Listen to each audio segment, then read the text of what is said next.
Olá pessoal, tudo bem? E se eu dissesse que índice Nasdaq e criptoativos têm tudo a ver? No Conexão de hoje, uma conversa com Lindsay Nelson, profissional que atua na Nasdaq Index Research. Welcome, Lindsay. It's a pleasure to have you here. Thanks for having me.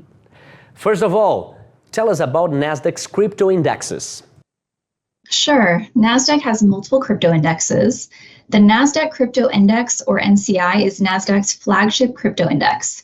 It's a dynamic benchmark. It's designed to measure the performance of a material portion of the overall digital asset market, and it's meant to evolve alongside international crypto regulation. The Nasdaq Crypto Index US, or NCI US, is an index with a very similar methodology to the NCI, but it's designed to evolve with US crypto regulation.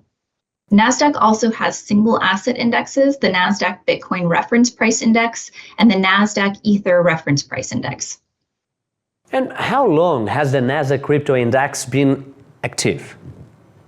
The NCI launched in February 2021 as Nasdaq's first digital asset index offering, and the index was designed with three specific criteria in mind: to be representative, investable, and adaptable. Tell us now more about how the Nasdaq Crypto Index is designed. Yeah, the NCI tracks a diverse basket of USD traded digital assets, which are free float market capitalization weighted, and it applies rigorous liquidity, exchange, and custody standards for asset eligibility.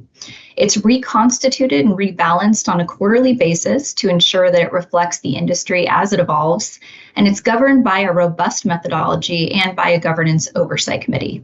And what would you say makes the Nasdaq Crypto Index unique?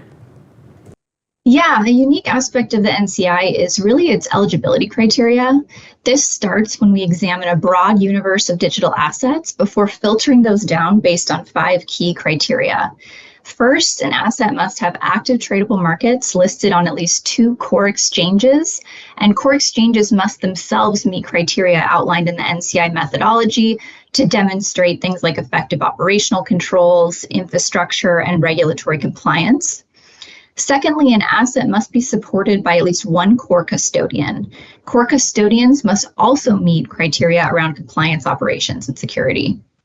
Next, an asset must demonstrate a certain level of liquidity in order to be considered eligible, and this rule is meant to improve the investability of the index. Finally, an asset must be eligible for listing in an ETP on certain European exchanges, and it must have free-floating pricing, meaning it can't be pegged to the value of any other asset.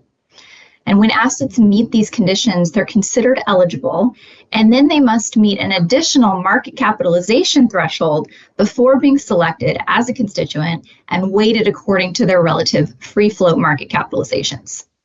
And of course, the full index methodology can be found on our website. Lindsay, thank you for this interview. I hope we keep in touch. Thanks for having me. Semana que vem tem mais Conexão Nasdaq. Até lá!